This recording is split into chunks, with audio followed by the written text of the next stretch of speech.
À 3 ou 4 heures d'avion des grandes capitales européennes, la Jordanie est bordée par l'Arabie saoudite, la Syrie, la Palestine, Israël et l'Irak.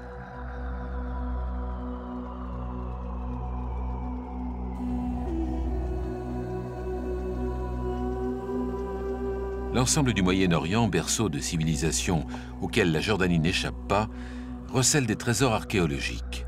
La Jordanie est un véritable livre d'histoire.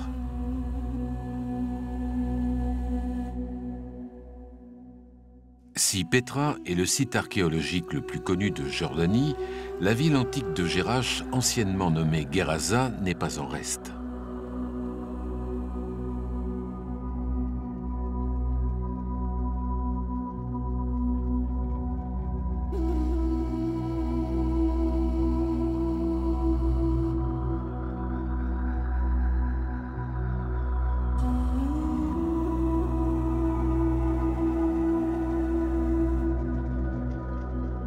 Fondée au IIIe siècle avant Jésus-Christ par les Grecs, la ville antique connut son apogée sous les Romains au IIe et IIIe siècle de notre ère.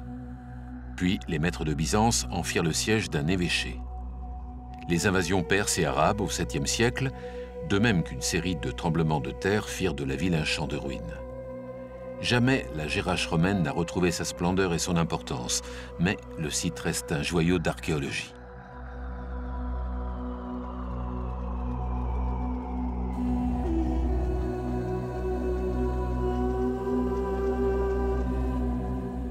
L'arc d'Adrien, qui mesure 25 mètres de hauteur, a été construit à l'entrée sud de la ville à l'occasion de la visite de l'empereur romain Adrien dans la ville en l'an 129. La particularité de cet ouvrage est la couronne de feuilles d'acanthe sculptée au sommet des piliers. La finesse du détail.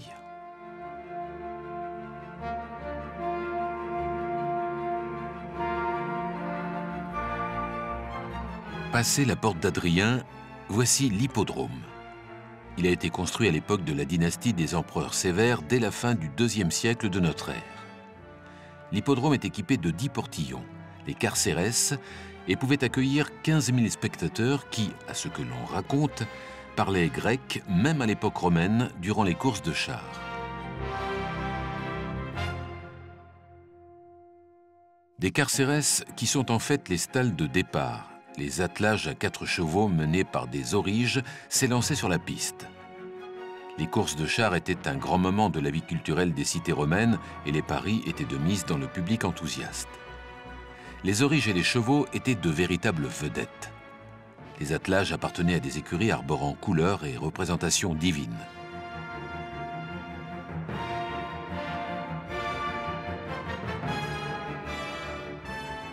Aujourd'hui, le site de Jerash est considéré comme l'un des sites archéologiques les mieux conservés de l'Empire romain.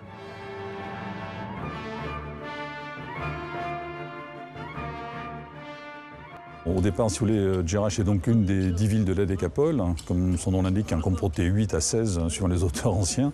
En fait, il s'agit de cités hellénisées dans un milieu sémitique, puisque nous sommes juste en bordure du désert. Et un des problèmes, c'est de savoir que représentaient ces 10 villes, pourquoi ces 10 villes hellénisées dans cette zone, qu'elles sont toutes regroupées, elles forment vraiment un ensemble cohérent. Il y en a une seule qui est à l'ouest du Jourdain, donc c'est Cytopolis, Beth-Shean. C'est d'une alliance économique dans une période opulente que la Décapole a été créée. Durant cette période prospère, Jerash s'est orné de rues pavées à colonnades, d'immenses temples, de théâtres, de places publiques spacieuses, de fontaines et de murailles percées par des tours et des grilles. Le tout bien agencé autour d'un plan.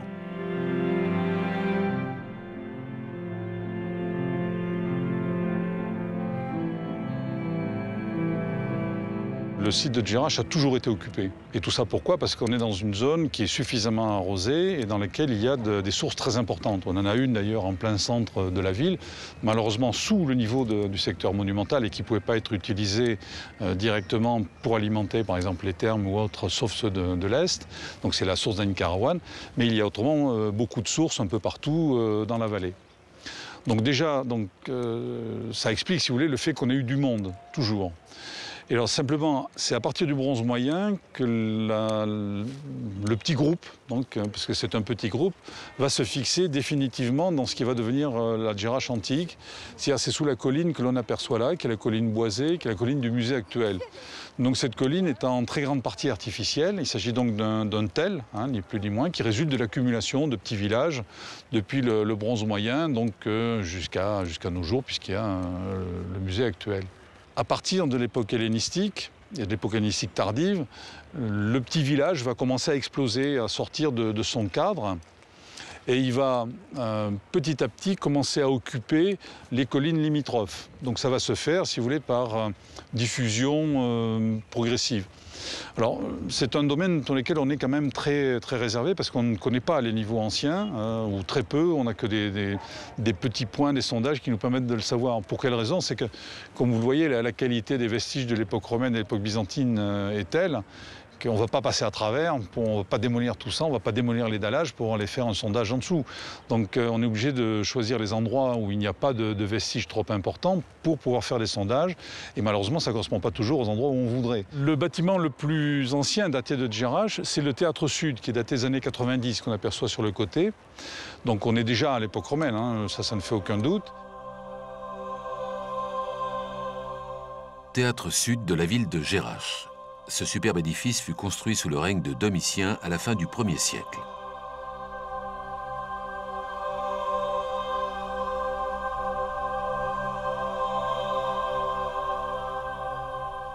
Seuls les hommes avaient le droit d'occuper les 29 rangs de gradins.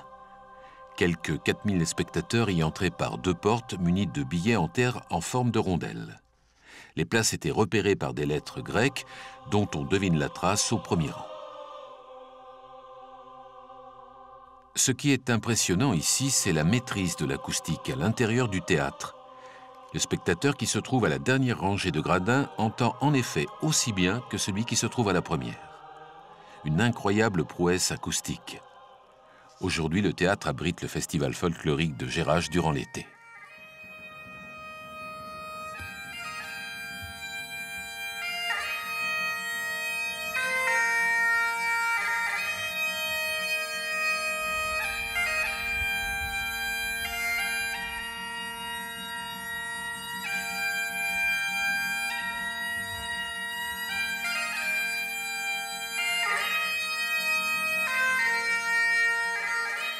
Un étonnement que d'entendre et de voir des soldats jordaniens jouant de la cornemuse dans l'amphithéâtre romain de Jerash.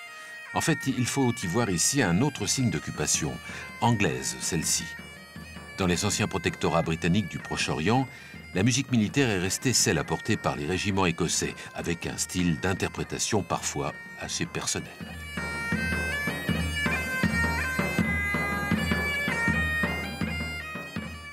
Bon, mais si vous voulez, là on est devant la partie rempart, fortification donc, de la ville. Et vous savez que la ville a été essentiellement étudiée dans les années 30 par une équipe anglo-saxonne, dirigée par Krilling.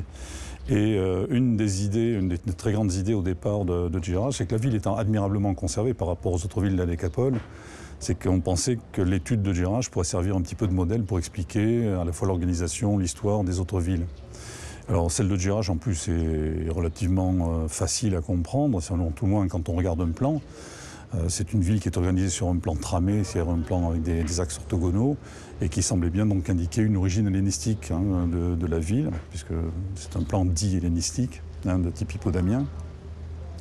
La ville est ceinturée par un rempart quasi circulaire. Donc une des choses qui est très importante, c'est que ce rempart, on en a justement un bout là, sous les yeux. Il englobe des portes, vous en avez une derrière nous, qui a été construite au moment de la visite de l'empereur Adrien. Et ce rempart passait, d'après les Américains, pour être construit au 1er siècle.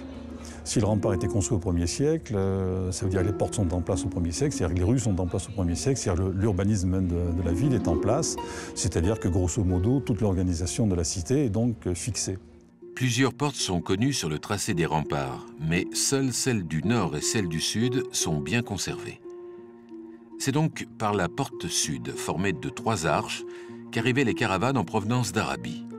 Et là aussi, les indices retrouvés retracent l'histoire de la ville.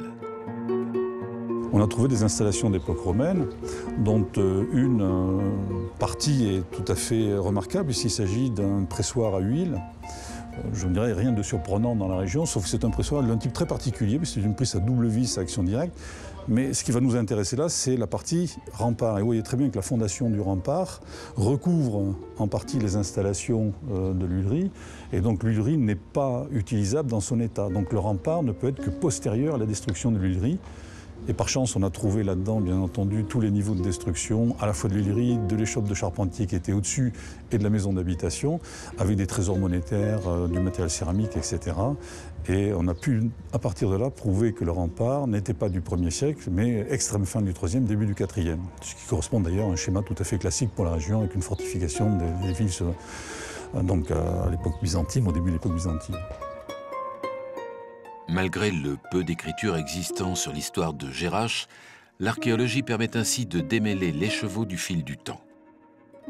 Car ici, les hommes, génération après génération, ont laissé dans le sol et dans la pierre les traces voulues de leur passage. Et donc cette porte a été ensuite englobée dans la fortification. C'est-à-dire que c'est le mur qui est venu s'appuyer sur la porte et non pas l'inverse. Ce n'est pas une porte qui a été rajoutée dans un mur. Et ainsi de suite, si vous voulez, on a toute une série d'éléments qui ont pu permettre de remettre en cause ce que l'on savait de l'urbanisation de la ville et finalement de son histoire. Puisque une fois que l'urbanisme, on a pu montrer que c'est un urbanisme qui est surimposé à une trame urbaine totalement différente antérieure, on n'a plus grand-chose, si vous voulez, qui nous permette de nous raccrocher. Donc on est obligé maintenant de reprendre monument par monument pour essayer de retrouver petit à petit l'histoire de la ville elle-même. Là, on va être obligé de faire l'inverse. Au lieu de regarder le plan d'ensemble et pour essayer d'en tirer quelques conclusions sur des éléments particuliers, on va repartir d'éléments particuliers, essayer de connaître leur histoire pour retrouver l'histoire générale de la ville.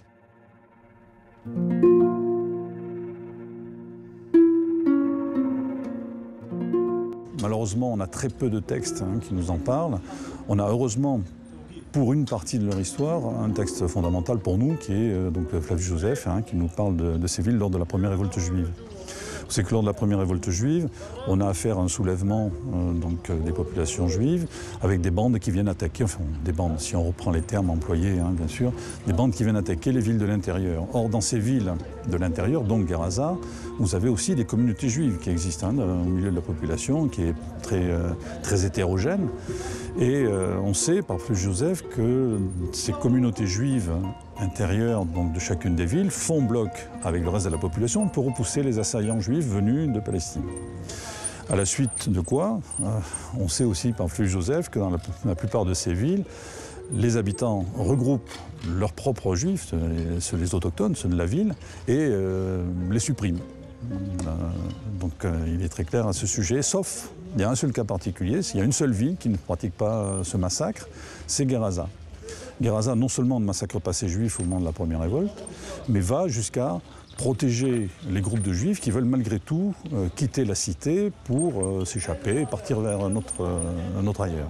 Il est évident qu'une telle position, au niveau de l'empereur, est jugée comme les amis de mes ennemis sont mes ennemis. Alors Flavius Josèphe nous l'indique aussi. Du coup, Vespasien vient avec les troupes et rase Gerasa. Rase entre guillemets, c'est-à-dire saccage un certain nombre de symboles, emporte un certain nombre de personnes, peut-être plus ou moins en esclavage, etc. Et comme par hasard, ce que l'on peut constater, c'est que le sanctuaire de Zeus, qui est le sanctuaire le plus important de la ville à ce moment-là, est saccagé. Ce qui est important, c'est que malgré tout, le sanctuaire est reconstruit aussitôt après. Et il est reconstruit plus beau qu'il n'était avant.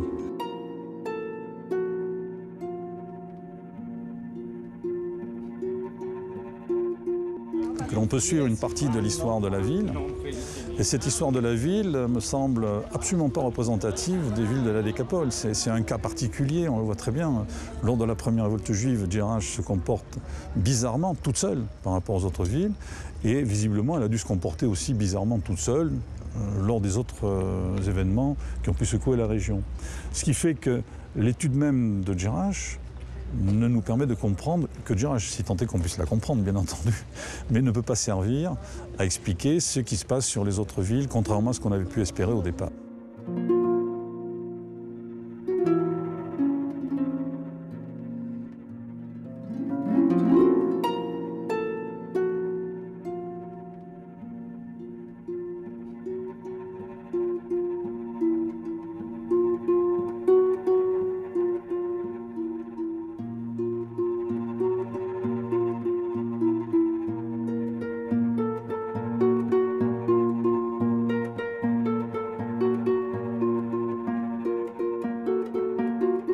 À l'époque romaine, à partir donc de 63, au moment de la conquête donc par Pompée, le site va passer directement sous la domination romaine.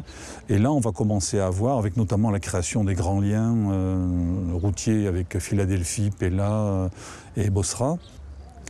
Donc vous allez avoir petit à petit un développement de la ville qui va donc sortir progressivement de son cadre primitif du tel, qui va passer là donc sous la place ovale, commencer à s'étendre sur les collines avoisinantes.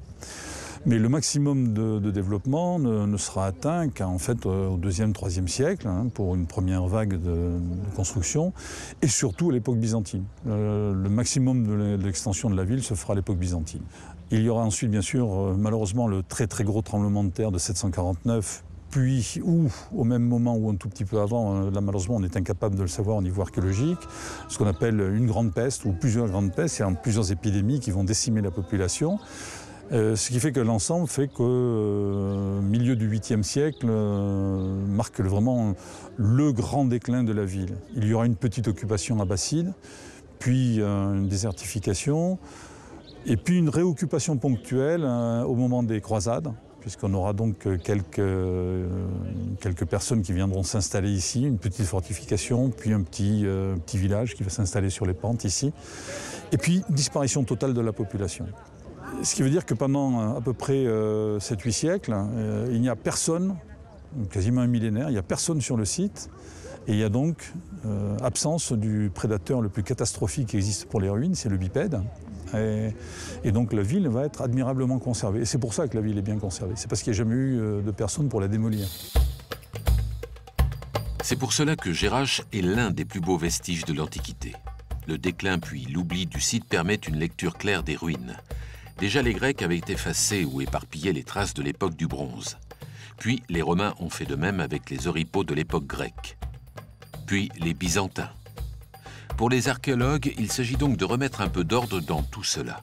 Par exemple, une bonne partie du premier temple, dont les pierres ont été dispersées lors de la période romaine, a été réunie dans une mise en scène imaginée par le musée du Louvre à Paris sous le temple lui-même.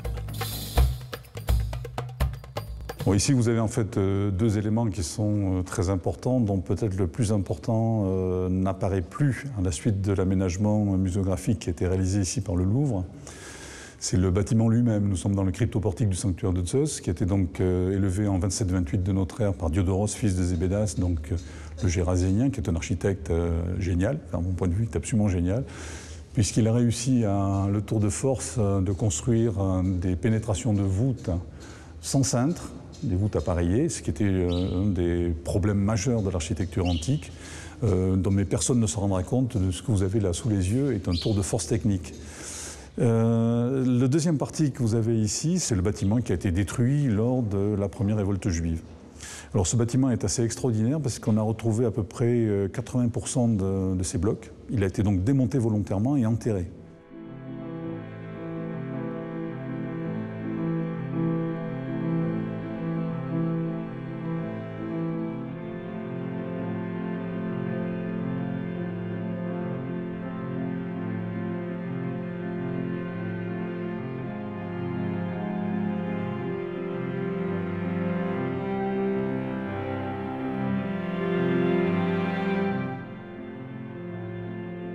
Hormis ces bâtiments remarquables, Jerash a été construite en tant que ville. Les architectes de l'époque ont dressé et suivi des plans qui avaient déjà fait leurs preuves dans d'autres villes antiques. Quand vous êtes sur un site comme Jerash aujourd'hui, vous avez en fait un ensemble qui est fossilisé. C'est-à-dire que c'est le dernier état laissé après toute une série de modifications, etc. Quand on regarde le plan de la ville, sans autre forme de procès, on a un plan avec une grande rue, que vous apercevez ici, donc qui est une grande rue nord-sud, et vous avez toute une série de rues qui la recoupent à angle quasiment droit, de façon relativement régulière. On a donc un plan urbain de type tramé, qui passe pour être caractéristique de l'époque hellénistique. Sur le Cardo Maximus, l'axe bordé des édifices les plus élégants de Jerash, le nymphée Fontaine Sacrée a été construit en 191 après Jésus-Christ. C'est un bâtiment à 2 étages. À l'origine, l'ensemble était surmonté d'un demi-dôme. Sa présence et ses proportions monumentales caractérisent l'opulence de Jerash. Elle était dédiée à Tyché, la déesse de la chance. L'édifice était recouvert de plaques de marbre au niveau inférieur et de stuc à l'étage supérieur.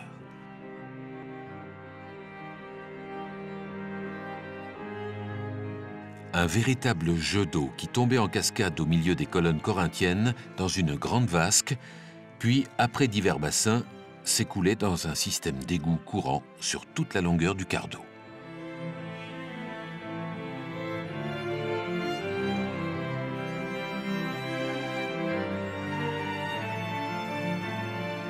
Toute lecture du passé est-elle si fluide ?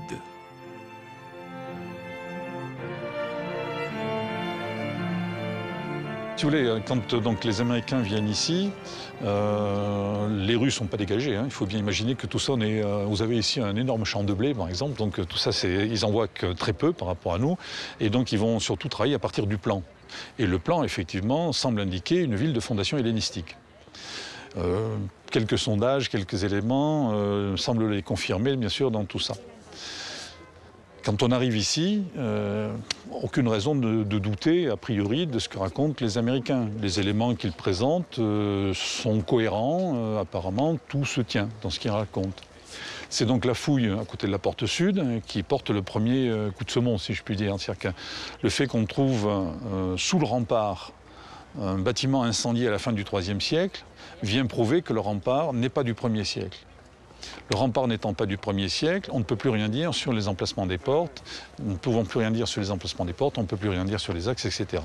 Donc ça, c'est ce qui met, si vous voulez, qui est le grain de sable, qui vient faire gripper la roue. Et ce qui est plus extraordinaire, c'est si vous regardez les grandes colonnes qui marquent l'entrée du Macellum, vous avez 4 grandes colonnes. Okay, vous en avez 2 qui ont une hauteur, 2 autres qui ont une autre hauteur. Et les 2 qui sont les plus au nord sont plus courtes d'une vingtaine de centimètres, au point qu'il a fallu faire une béquille sous les architraves, parce qu'au niveau de l'œil, ce qui est très important, sont les horizontales. Et si l'horizontale n'est pas conservée, vous le voyez immédiatement. La hauteur, ce n'est pas un problème. Mais là, comme il en manquait 20 cm, on a donc des architraves avec béquille. C'est-à-dire que d'un côté, elle fait 20 cm de moins que de l'autre côté. Alors celle-là, celle qui est en place, c'est la plus rigolote parce qu'elle a ce qu'on appelle 3 faces. Hein, c'est les plans successifs avant la moulure supérieure. Donc c'est une architrave à 3 faces, ce qui est normal, sur le côté gauche. Et sur le côté droit, elle en a 4. Et vous avez la suivante, qui a donc ces 2 béquilles, vous l'avez là, qui étaient tombées par terre, c'est celle qui est au-dessus. Et pour attraper donc l'horizontale, ils ont été obligés d'avoir une double béquille. Donc une double, si vous voulez. On a une architrave à 4 faces, ce qui est totalement anormal.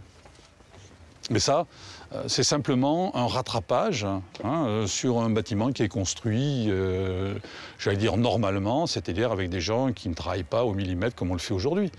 Et encore aujourd'hui, il y a des gens qui ne travaillent pas au millimètre, loin de là, heureusement d'ailleurs.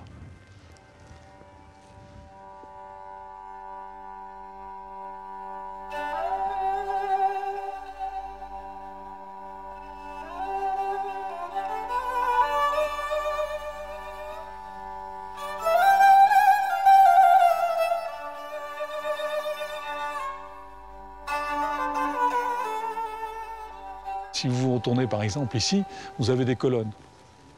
Ces colonnes sont parfaitement en place, hein. Celles-là n'ont pas été restaurées. Vous avez affaire à des colonnes qui sont construites là, deuxième moitié du IIe siècle. Okay. Si vous allez un tout petit peu plus loin, vous allez apparemment voir les mêmes colonnes. Mais les fûts, ce seront des fûts réutilisés de colonnes plus anciennes. Et si vous allez encore un petit peu plus loin, vous aurez toujours les mêmes colonnes, mais tout est réutilisé, remis, hein, il faut le regarder d'un peu près, mais tout a été reconstruit au 5e, 6e siècle. Si vous ne faites pas ça, vous allez dire la rue était reconstruite au 2e siècle, ce que tout le monde vous raconte. Où on n'est pas là au moment de la construction, on n'est pas là au moment où la ville se met en place, on ne voit que le dernier état qui est très modifié et qui correspond là essentiellement à l'état byzantin. Et c'est ça qui est le plus important, c'est de rassembler tous les éléments qui apparemment sont disparates. Ils sont en train de fouiller à ce moment-là des maisons omeyyades à côté et ils vont passer sous la rue où ils vont trouver des citernes de maisons romaines comblées en 170 de notre ère au plus tôt pour laisser passer la rue que l'on voit aujourd'hui. Donc on a la preuve en plus que la rue n'est pas antérieure à la deuxième moitié du IIe siècle de notre ère. Donc l'axe même de la rue, c'est-à-dire que la trame, on ne peut pas dire que c'est simplement l'emballage, c'est-à-dire c'est pas les colonnes qui sont là, qui sont remises, etc. Non, c'est la rue elle-même qui est construite à la fin du IIe siècle. Alors de la même manière, vous verrez sur le long de la rue, vous avez un trottoir qui est très très beau, qui est fait avec des morceaux du sanctuaire de Zeus. Donc pas avant fin 5e siècle, donc, etc. Alors que les colonnes derrière sont du second. Donc vous voyez, c'est un mélange. Ce qui est extraordinaire, c'est qu'on voit qu'au milieu du 5e siècle, ce sont les parties hautes du bâtiment qui sont prises, qui sont réutilisées dans un premier bâtiment byzantin, et un siècle après, ce sont les moulures de fondation qui sont réutilisées dans l'arc triomphal d'une des églises. Et là aussi, ce n'est que petit à petit. Alors, comment le savoir? On n'a plus rien sur le site. Tout a été enlevé. On n'a plus que les cassons, ce qui a été cassé, ce qui a été laissé parce que c'était cassé. C'est-à-dire des bouts de chapiteaux, des fragments de moulures, etc. Et quand on fait les recollages, c'est fini. Donc on a la suite, puis on attrape le bout des chevaux, et tout suit.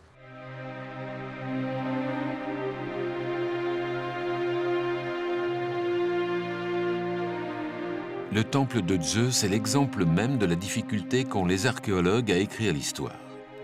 Le site est encombré de fuites de colonnes, de pierres, de chapiteaux, d'architraves effondrés.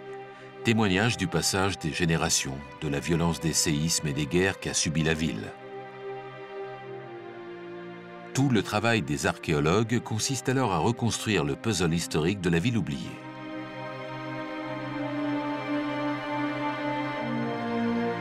Alors là, on est sur le sanctuaire de Zeus. C'est un sanctuaire qui est à plusieurs niveaux. Nous trouvons sur le podium, sur la façade même du grand temple, donc, qui est consacré en 162 de notre ère. Et ce temple est venu se surimposer à une structure plus ancienne, qui est juste en dessous, qu'on appelle d'ailleurs tout simplement la terrasse inférieure, parce qu'elle est sous le grand temple, et qui correspond en fait au noyau primitif du sanctuaire. C'est ainsi que depuis cette terrasse, on peut contempler plus de 2000 ans d'histoire.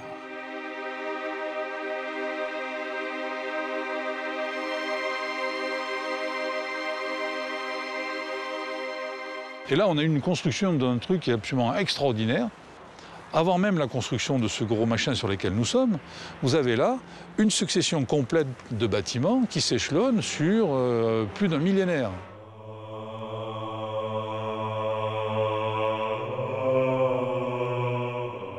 Alors là, nous ne sommes plus du tout dans les canons classiques du IIe siècle. On est dans de l'architecture dite orientale, parce qu'on ne sait pas trop comment la qualifier, étant donné que ce sont des choses qui sont plutôt de tradition hellénistique, un petit peu tardive, abattardive. On ne comprend pas très bien. Au milieu de la cour se dressait donc la partie la plus importante, bien sûr, du sanctuaire, c'est la partie correspondant au temple. Les inscriptions nous apprennent que plus d'une dizaine de divinités étaient adorées dans la ville. Mais seuls les vestiges des sanctuaires consacrés à Zeus Olympien et à Artémis, sa fille, sont aujourd'hui visibles. Les ruines des monuments dédiés à Zeus et à Artémis ont toujours impressionné les visiteurs, mais l'intérêt majeur réside dans la chronologie de leur développement qui les lie à la voirie, à l'expansion urbaine et à l'histoire de la cité. Et grâce aux fouilles, on peut constater qu'à l'époque, les deux temples étaient en concurrence.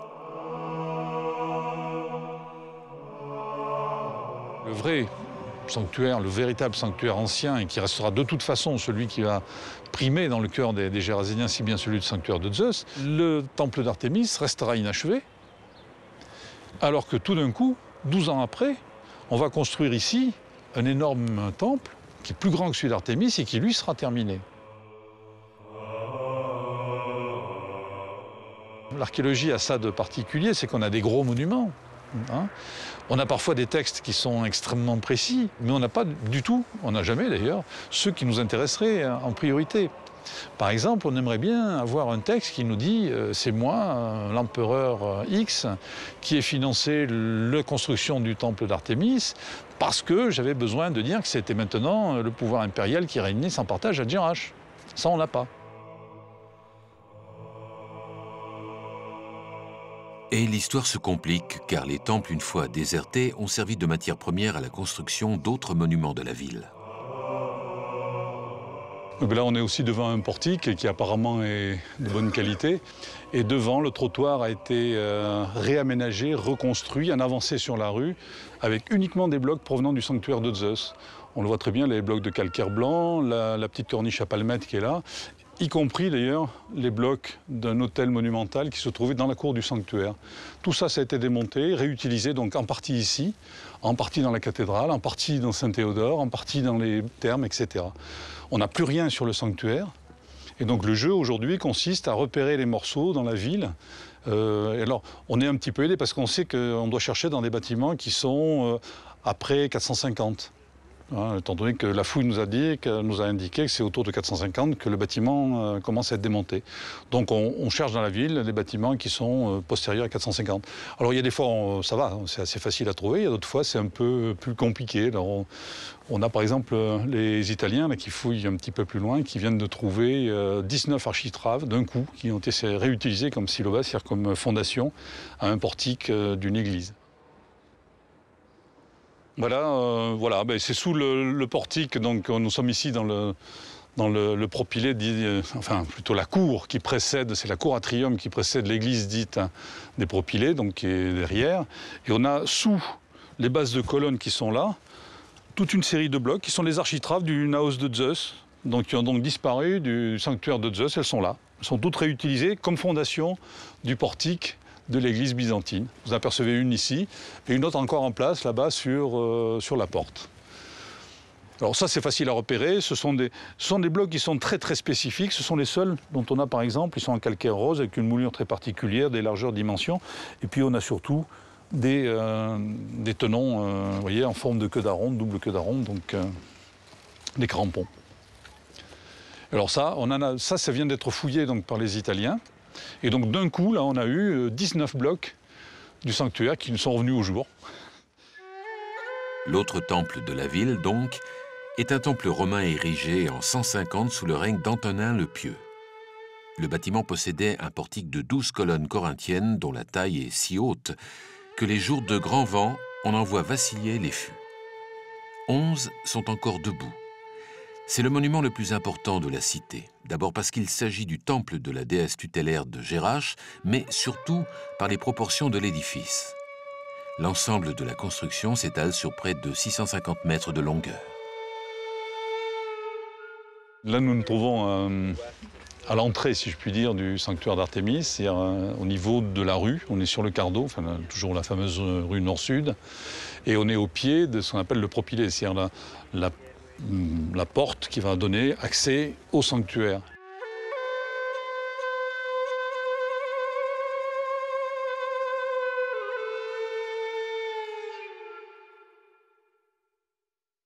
Alors, le sanctuaire d'Artémis, c'est un sanctuaire qui est, je veux dire, banal, il n'y a pas de surprise. C'est une grosse construction du IIe siècle, c'est-à-dire qu'on n'allait pas trouver de chapiteaux bizarres, on n'allait pas trouver de moulures anormales, etc. C'est de l'architecture classique dans toute sa splendeur. Par contre, là où c'est tout à fait remarquable, c'est l'utilisation de la topographie et les volumes qui sont mis en perspective progressive. Il faut bien reconnaître qu'ici, nous sommes dans les abords. Hein, le sanctuaire est au-dessus, en haut de la colline, on ne le voit pas. Et on est à un endroit qui ne correspond qu'au milieu du dispositif, étant donné que l'ensemble des marais de l'autre côté du Wadi, il y avait donc une rue, un pont, à nouveau d'abord une première porte sur la rue, à nouveau un tronçon de rue, à nouveau un rétrécissement avec une autre porte monumentale, une place trapézoïdale qui donne sur le cardo où nous sommes. Donc ça veut dire qu'on partait avec un élargissement progressif. Et on voit que cet élargissement progressif va être de plus en plus important, puisque là nous sommes au pied donc, du propylée.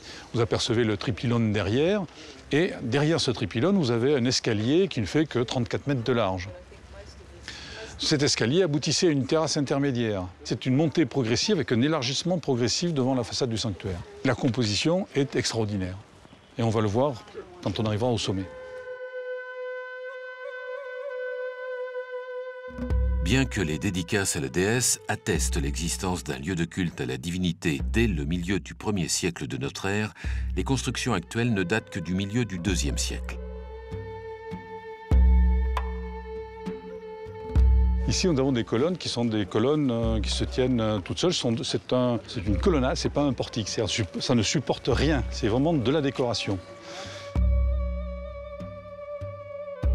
Et au niveau décoration, vous allez voir que le sanctuaire d'Artémis est quand même assez extraordinaire, puisque vous avez d'abord un tripylône, donc ces 3 portes monumentales que l'on franchit maintenant. Il faut bien imaginer que vous aviez des vantaux, c'est-à-dire que vous aviez des portes qui se fermaient au départ, et qu'on pouvait donc ouvrir à la demande.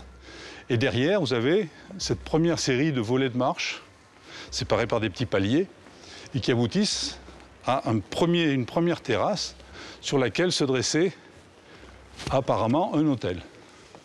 Je dis bien apparemment parce qu'il y a un gros problème, une grosse discussion, toujours en cours, pour savoir si l'hôtel fonctionne avec l'escalier ou si c'est autre chose et si c'est un bricolage.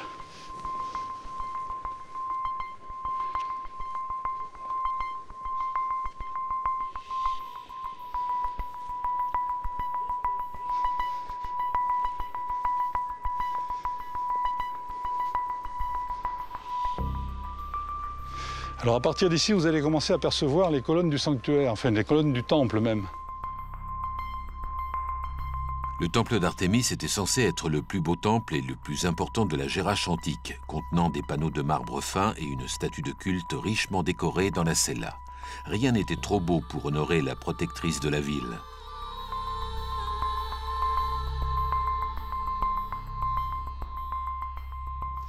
Et là, c'est une chose qui est extrêmement trompeuse. Il faut bien vous dire que vous ne voyez absolument pas ça dans l'Antiquité. Dans l'Antiquité, on arrivait donc sur cette terrasse intermédiaire. Et en face de vous, vous aviez un escalier de plus de 100 mètres de large, apparemment bloqué par 2 tours.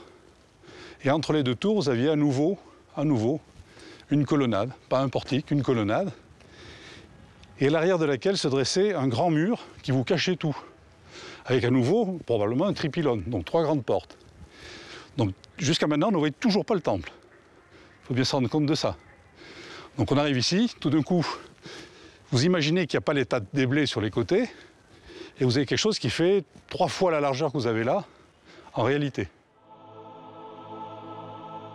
Avec plus de 40 mètres de dénivelé, du point le plus bas au point le plus haut, une véritable mise en scène architecturale concrétise un parcours initiatique, symbolique et mystique.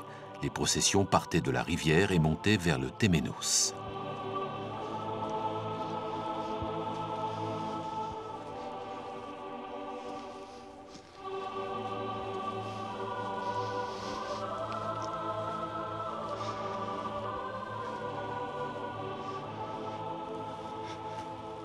Donc voilà, nous arrivons au sommet avec une vision complètement faussée par rapport à ce que vous devriez avoir. Là déjà, on devrait se taper contre une série de colonnes qui ont aujourd'hui disparu. Vous n'avez plus que celles qui sont sur le côté gauche, qui sont encore en place. Et là devant nous, là où vous avez les 3 blocs qui restent, vous n'avez plus que le seuil de la porte qui est en place. Donc il faut imaginer un énorme mur qui vous cache tout. On ne voit pas. Sauf si la porte est ouverte, bien sûr. Mais qui normalement vous cache tout. Donc là aussi, encore une fois, c'est la vision. Il faut se méfier de ces impressions que l'on a lorsqu'on visite les sites, de ces visions, ne serait-ce que parce que des éléments ont disparu, ou parce que des éléments aujourd'hui visibles sont d'époque beaucoup plus tardive et ne correspondent à rien de l'époque antique.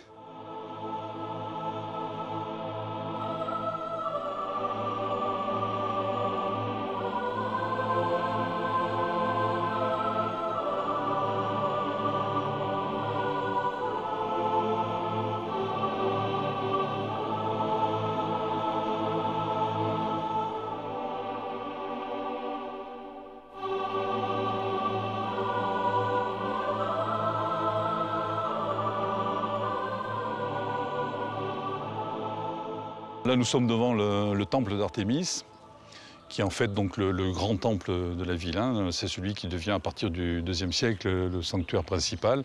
Alors le temple est bâti à l'intérieur du sanctuaire, qui est un sanctuaire de type classique. C'est une grande cour entourée de colonnes, avec au milieu, bien sûr, la demeure du dieu, c'est-à-dire le temple lui-même. Alors ce temple, c'est un temple, là aussi, extrêmement classique pour le IIe siècle.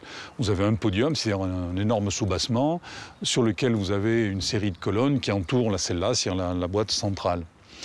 La particularité de l'ensemble, c'est que le podium est entièrement creux. Vous avez en fait toute une série de salles souterraines dont la fonction n'est pas bien explicitée pour l'instant et beaucoup d'interprétations restent plausibles, étant donné que l'accès de ces salles ne peut se faire que par l'aditone, c'est-à-dire donc la partie la plus sacrée, l'aditone étant la partie surélevée qui se trouve au fond de la celle-là.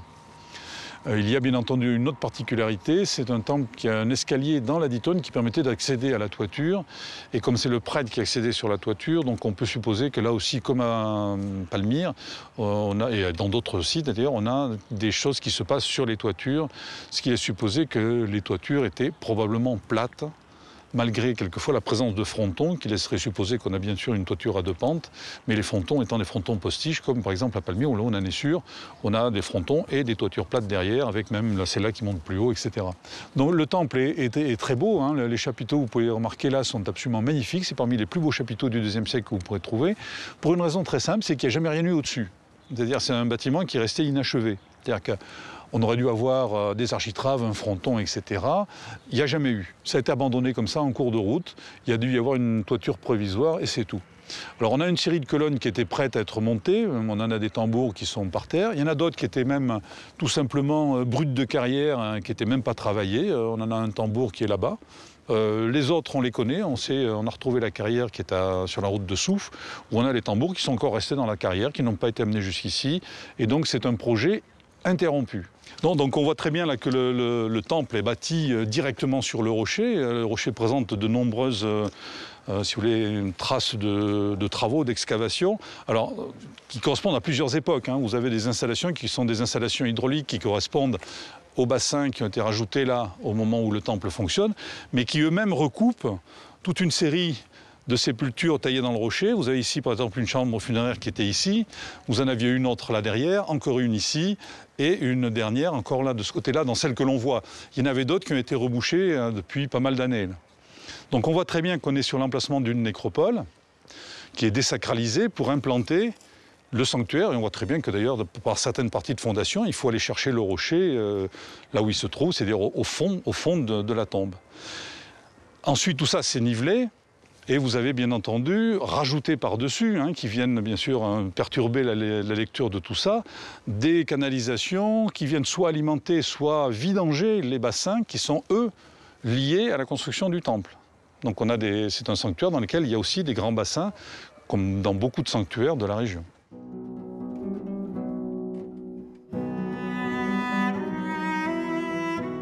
En regardant cette valse des pierres et des monuments, on en oublierait presque les techniques utilisées et les moyens humains mis en œuvre. L'époque est à l'industrie de la pierre. Les archéologues ont aussi pu reconstituer, d'après des vestiges et des usages, une machine qui était utilisée à l'époque de la construction du site de Jerash. Vous montrez le petit monstre.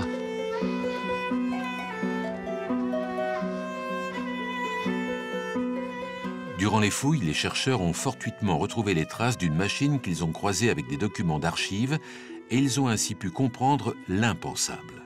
Les technologies utilisées ici sont très avant-gardistes pour l'époque.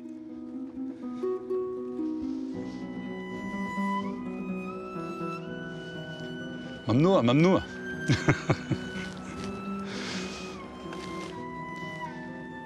On est devant donc, la reconstitution de la plus ancienne machine actuellement connue au monde. C'est une scierie hydraulique à découper des pierres dures.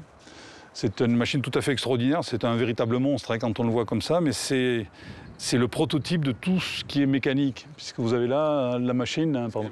Oui, vous avez là la machine qui vous permettait de transformer un mouvement continu circulaire en mouvement alternatif longitudinal. Voilà, donc ça c'est la base même de la mécanique, avec un moteur qui n'est pas un moteur musculaire, bien sûr, puisque c'est un moteur hydraulique. Et alors cette machine, ça se fait bien entendu par l'intermédiaire d'une bielle manivelle. On pensait que c'était une découverte d'Europe ou de Chine au XIVe siècle. On est milieu VIe siècle de notre ère. Et voilà, vous avez à Jerash donc cette machine qui débitait 8 plaques de calcaire dur en même temps.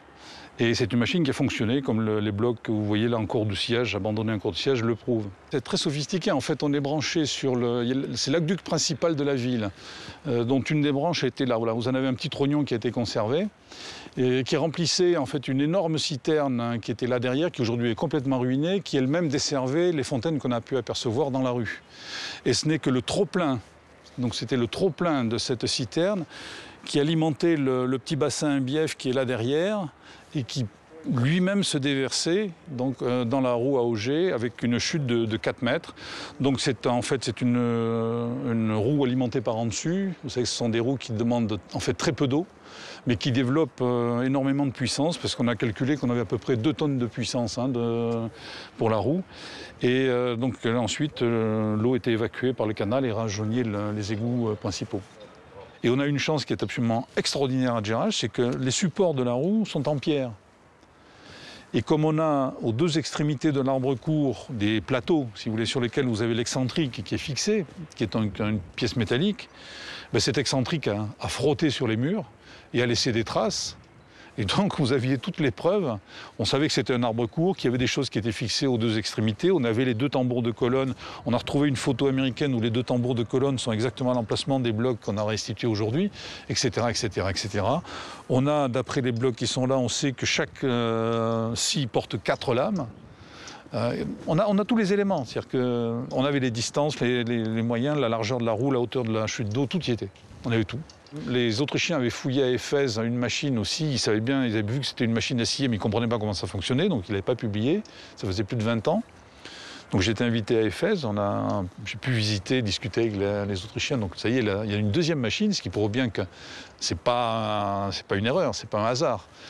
Ce qui prouve aussi, si vous voulez, qu'on a beau avoir des thèmes de recherche, avoir des axes de recherche, qui est obligatoire en archéologie, il est tout aussi indispensable d'avoir un coin qui reste vide, impressionnable n'importe quand, par n'importe quoi, parce qu'on ne sait jamais ce qu'on va trouver. On ne sait jamais ce qu'on va trouver.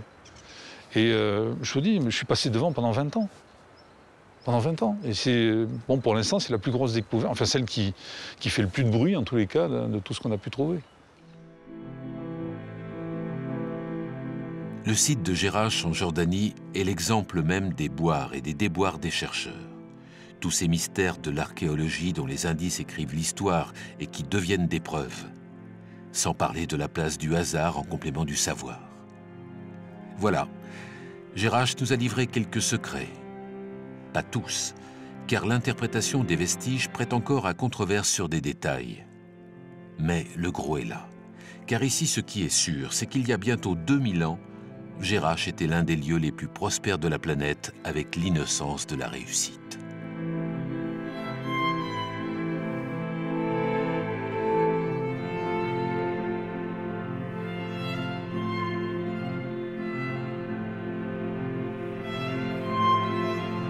On est dans des zones où les gens étaient extrêmement inventifs, hein, extrêmement pragmatiques. Le décor, ça n'a pas été figé comme dans le monde gréco-romain où on a des principes décoratifs, des ordres architecturaux, même si c'est... On a ici, on a vu des choses qui existent à droite, à gauche, et on joue avec. On est déjà dans du baroque, si je puis dire, on est déjà dans du baroque, et on fait un petit peu des choses qu'on n'attend pas. Et ça, c'est extraordinaire, parce que tous les jours, on a de quoi s'amuser.